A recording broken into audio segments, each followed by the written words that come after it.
Good morning. Thank you for joining the Otter Creek family this Sunday. This is a little bit unusual experience for us because we had a lightning strike at the Brentwood campus. And so Cole and our team have been scrambling to think about what the weekend is going to look like. The way this affects you, those who are joining us online, is that we're not going to have our normal offering. And so we apologize for that inconvenience. We're trying to make the best of it. But here's the situation.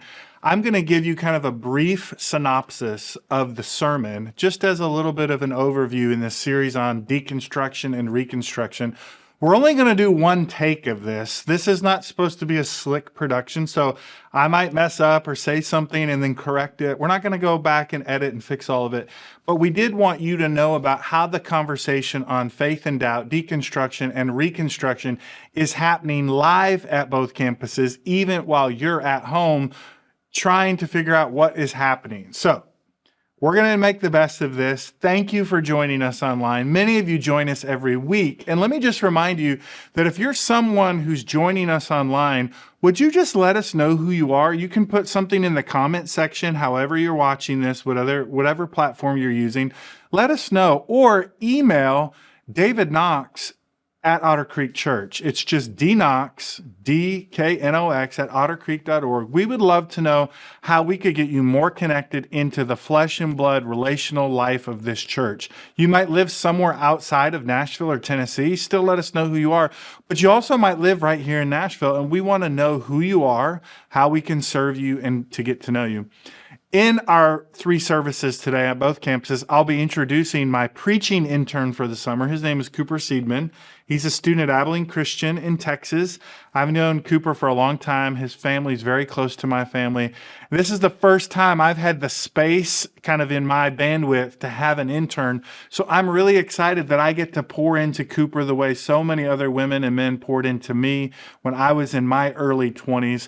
So again, for those of you joining us online, we'll be introducing Cooper to the church. You will see him over the summer if you join us online. And we just want to encourage him and be a blessing to the way that God is helping him figure out his gift and his calling. So here's where we are in this series. We've had a number of guest speakers. I've done about half the teaching. We've had a little more than half the teaching. We've had some guest teachers. And we've been talking about faith and doubt in the United States, what some call postmodern America, or this era of deconstruction, in anchoring it in a paradigmatic big text, meaning a text that is orienting, big enough, deep enough, wide enough, a story that's smart enough to understand the complexities of our cultural moment. And so what I've suggested, kind of from a philosophy of religion, how do you know what you know, is that the Emmaus Road story is big enough and deep enough to hold all the questions that we have about God and suffering and doubt, and what about corrupt preachers and corrupt politicians and institutions that we're not sure if we can trust. I'm suggesting Emmaus Road has enough in it to be our guide as we move from deconstruction to reconstruction, doubting God to rebuilding our faith in a robust God. That's the movement that we're on in this series. Next week, and we should have our streaming back next week, but next week, we're actually going to have a series of testimonies in which I have a conversation with some different women and men who are part of this church who have gone through their own seasons of deconstruction. And I think you'll find that interesting because they will be able to talk to you about your faith in a way that I can't as the preacher. They will be talking to you from their own everyday, real life experiences. So here's the framing idea for this whole conversation. And this is one of the things I really want people to understand why this conversation is so important. We're in a cultural shift that we have not seen in decades. There's no reason to complain about it or whine about it, but people do not care about church like they used to. In some ways, people do not care about God like they used to, but certainly people do not care about church like they used to. Globally, this is a different conversation. Everything I've been talking about the last 2 months is just in relationship to the church, or what we would know as Christianity in the United States. Several groups like the Pew Forum, the Barna Group, have done extensive sociological studies over the last 20 years.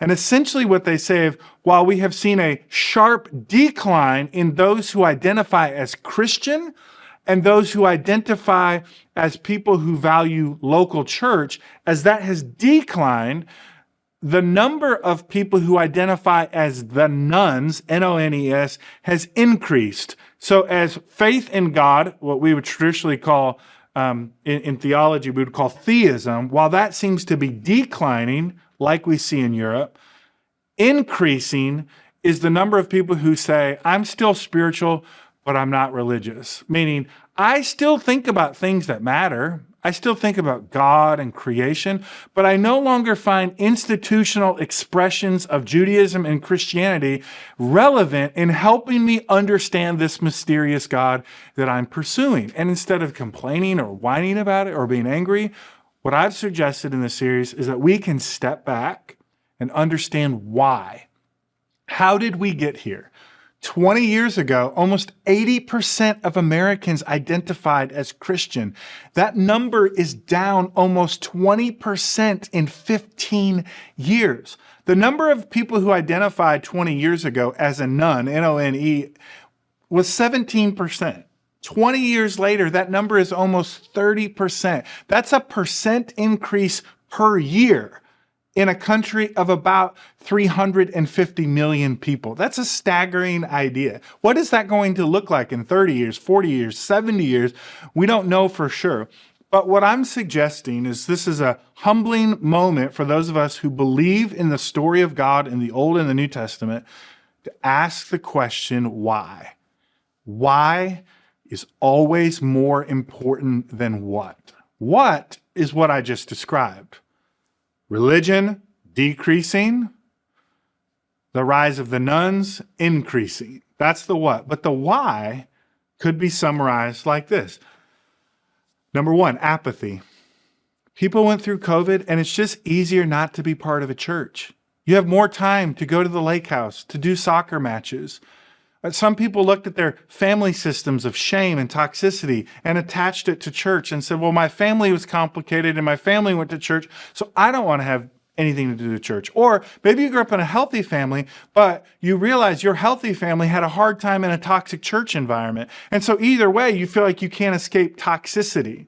Some people walk away from church because of the false divide between faith and science. So it's not just apathy. It's not just family of origin issue. It's not just unhealthy church system. It's people are asking me to check my brain at the door. I listened to an interview recently with the director of the Human Genome Project, Dr. Francis Collins, who's a devout believer. He's a Jesus person. Arguably, he's the most important scientist in the world right now. Everything that we know about the human genome and DNA and everything that we've developed in terms of cancer research and cancer treatment is a direct result of this 30-year project that Collins is part of. Collins was interviewing the lead scientist who helped develop the first vaccine during COVID-19. So the first vaccine that was available in 2021, 2022 was developed by a scientist who herself was a devout Christian. And Collins and this other scientist were talking about what scientists need from churches. And Collins said this: scientists who are believers need to know that their church believes they are doing sacred work. What Collins was saying is that churches, especially Protestant low churches in America, for too long have divided you're either a person of faith or a person of science. And Collins, in his famous work, The Language of God, argues that faith and science are two different ways of talking about the same God.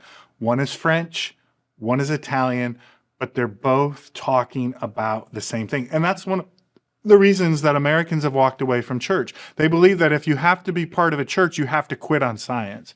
And so they don't want any part of that. So there's multiple reasons that people walk away from faith. Some people walk away because of true intellectual inquiry, like the reverse of C.S. Lewis. They started out in faith, they deconstructed, they read the New Atheists, they've listened to all these philosophers of religion, and they simply don't believe anymore. What we owe people on an individual basis is to hold them as sacred, to listen to them, and to ask them why. Okay, I know the what. You don't think it's relevant. You don't believe in God. You don't think the red letters of Jesus are powerful anymore. I respect that, but why? How did we get here? And that's what I've been suggesting. It's the responsibility of Christians now to listen to our friends who have walked away from God or who have walked away from the church. And so I'm asking us as believers to lean into the story of two friends who have completely experienced delusionment. They're deconstructing their faith in real time, and they're doing it on Easter Sunday. They're walking the 7-mile track from Jerusalem to the suburbs of Emmaus, and they're done. They're out. They've quit. All the evidence around them, as you might experience today in America, all the evidence is suggesting, look, this faith thing worked for you a while, but it works until it doesn't work. And it's in that space of liminality, that transition between going to church in Jerusalem and going to the comfort and the certainty of their own home, that Jesus comes to them. He quizzes them. He talks to them about the Bible. He reveals who Jesus is in relationship to the Bible. He affirms their curiosity. He messes with them. And then he reveals his full person and his full power when he's in their home in the breaking of bread. And I've suggested just methodically weighing that story is enough to sustain us in the way that we think about deconstruction and reconstruction. Now, next week, we'll hear 3 different stories, 3 different testimonies.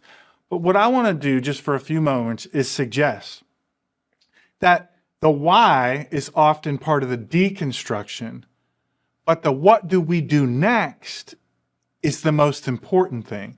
And too many times theologians and preachers get to the what should we do now or what should we do next, and they haven't properly lived in the how did we get here, the why. So we've lived in the why for 6 weeks now, and it's time to talk about the good news of this story. You cannot simply live in deconstruction. At some point, you have to reconstruct. One helpful metaphor that I offered that several people have commented, and part of this is just Nashville because neighborhoods are changing all the time, but there's this beautiful neighborhood right next to the Brentwood campus, where Brentwood campus is 409 Franklin Road, right in the heart of Brentwood. You can drive through here and see what I'm talking about. We have this amazing neighborhood next to the Brentwood campus that I walk almost every single morning. And as I'm walking, I'm watching these houses transform in real time. So what happens in these estates is professionals come in and they deconstruct the house, sometimes down to the bare bones is an expression that's used in construction. And then within 3 to 6 months, you can start to see the reconstruction process transforming the space. If someone came through and deconstructed the homes and didn't reconstruct, we wouldn't call it deconstruction. We would call it demolition. What makes it beautiful is that the tearing down leads to the rebuilding. And my experience is that a number of people start the deconstruction process because of experience, because of trauma, because of pain, because of disappointment with God, sickness, the death of a child. Some kind of rupturing event causes them to start deconstructing their simple beliefs in God. But because they feel isolated, they feel like it's too hard, they feel like they don't have the right tools, they don't do the reconstruction. And so what happens in America, metaphorically, is you have a bunch of homes that have been demolished, but not rebuilt. And what the church can do, what the synagogue can do, is what the church has been doing for 2,000 years, which is to teach people it's not so much that you're rejecting God, you're rejecting a simplistic, elementary school version of God that was good for you your first 20 years, but will not be a good enough version of God to sustain you for the next 40 or 50 years. That's what's called reconstruction. In Christian theology, we call resurrection. God takes the elements of all the disappointment, all the decay, and all the death, and God does something more than he could do before the death.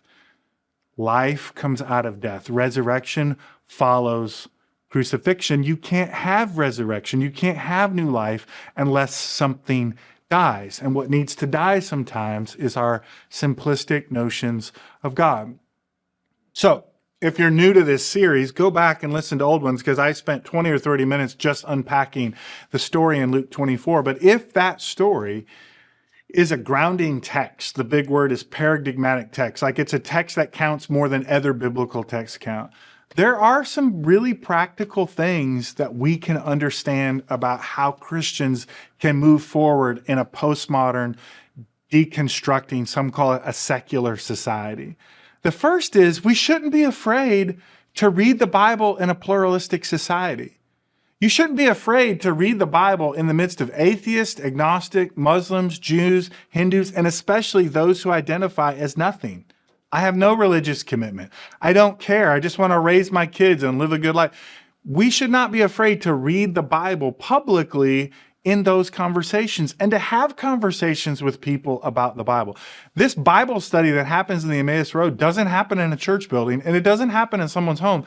The Bible debate that Jesus has with these two presumably Jewish believers, it happens on a road. They're in public. Like, theology should be public. It's not private. Anywhere you go in any setting, we should be able to talk about how we think God is working in the world. And of course, people aren't going to agree with us. That's the world that we live in. But we should also acknowledge in the midst of this what Jesus does to the two people who are walking to Emmaus. He recognizes in their humanity that they are searching for transcendence. They want to believe that God exists. He messes with them. He's a little ornery. Are you foolish of heart? How long will you hide your wisdom or hide yourself from true knowledge in this situation, depending on how you translate the text there? But really, he's affirming their curiosity. They're curious for God. And so he affirms that. But most importantly, what Jesus teaches us and where we need to continue to lean in as churches is that our superpower is hospitality. Now, Jesus flips it in the story. He doesn't have a home to welcome people to. At least those 3 years he's public ministry, he's kind of couch surfing, right? He's relying on the generosity of others. So he relies on their hospitality to then host them at the table.